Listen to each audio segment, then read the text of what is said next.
30 ɗin kat kenan, ka san kat ko? Wani na suka 10, da 20 ne ma da su na suka 10. Wallahi da 20 ne ma ya rage masa.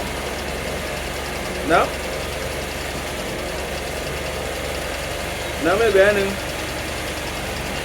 a shi bai da matsalar wannan.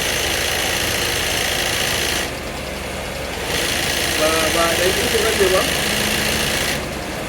Na gaya masa mana, shi wata ba ta kai 30 za a bayar ba?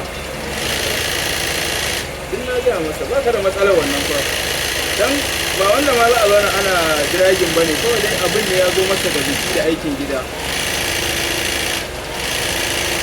Amma shi gaskiya ba wanda za a zauna ana jiragin ba ne kwata-kwata ma da. Ai na gaya wani in dai ka gana haɗa ka da mutum.